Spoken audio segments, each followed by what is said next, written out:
Most 3D printed shoes look 3D printed. They're big, they're clunky, they're kind of goofy looking. They look like they came from outer space, or maybe they're a new pair of Yeezys. And that's all well and good, but what if they didn't have to look that way? Well, what if it could be just like a normal looking shoe? I decided to make my own. And I figured if I was gonna make a normal looking shoe, I had better start at the source. So I went to the shoe store and pulled out my phone. What am I using to scan? Not some big, crazy, expensive scanner or even one of the fancy portable handheld ones. I'm just using my old iPhone 12 Pro Max. So the app has a funny name. It's called the 3D Scanner app, and it has a mode called TrueDepth. TrueDepth uses the front-facing depth camera on your phone. Let's talk about what the phone is actually capturing. The front-facing depth camera on your phone projects thousands of invisible dots onto whatever you're scanning, in this case, the shoe.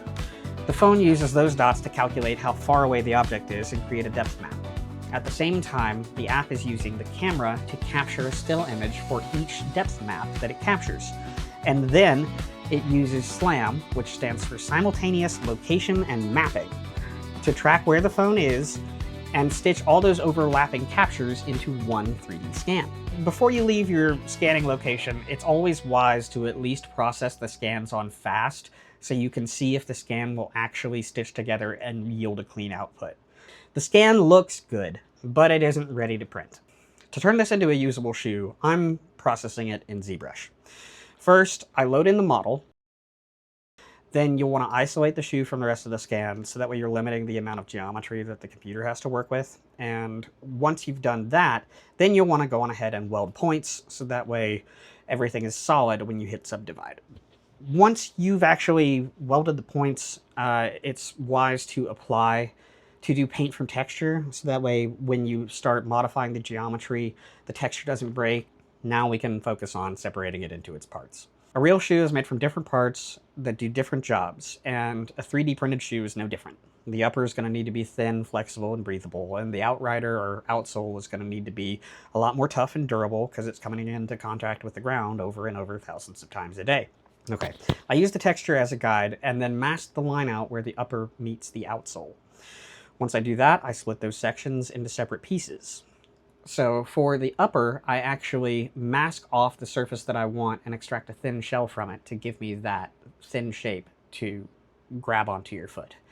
And then for the outsole, it's processed as its own solid part. Once the main pieces are separated, you clean up the edges, and then you use the Boolean tool to create holes for your laces, and then you're off to the races. Away you go. So, now you've got a printable shoe. Let's talk about what you want to print it out of. For this print, I'm using Soriatech TPU Air. It's a flexible foaming TPU that will change its durometer or hardness based off what temperature you print it at. So you can print it at 265 and get something that feels like a memory foam pillow, or you could print it at 250 and get something that's closer to 85A. For this shoe, I'm actually leaving the temperature settings all the same, and I'm just adjusting infill settings and wall settings. I dry my filament for at least 12 hours before printing at 65 degrees. Let's talk about slicing, sizing, and printing. Before you hit print, you need to make sure the shoe will fit. So, what you'll need to do, rather than just kind of eyeballing it, is actually use the measure tool and go to Objects and then click on just the outrider. And you'll see that there are some little lines by the toe and by the heel.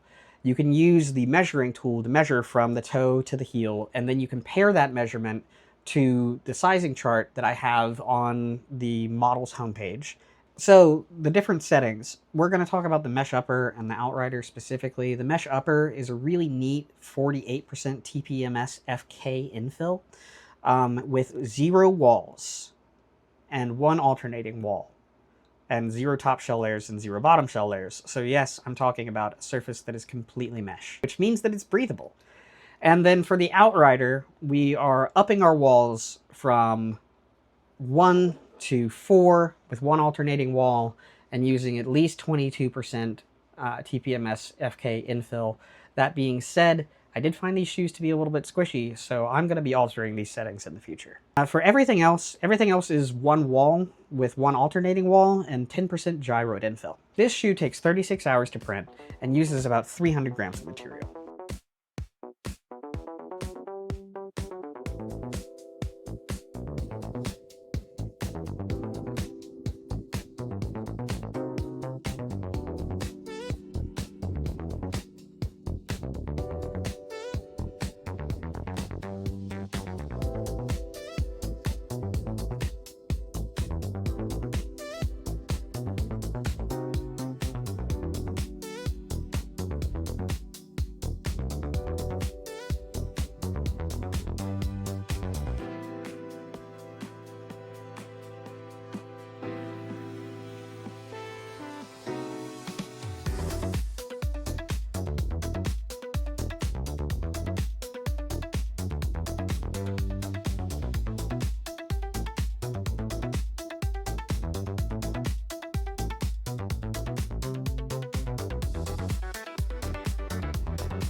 Side by side, it's obviously not an exact copy. You know, a phone can only capture so much detail, and a 3D printer can only make parts, you know, certain ways. They can't make something fabric, for example. But making it exactly, that wasn't really the question. The question was, can a 3D printed shoe look like a normal shoe? And honestly, I think we're getting pretty close.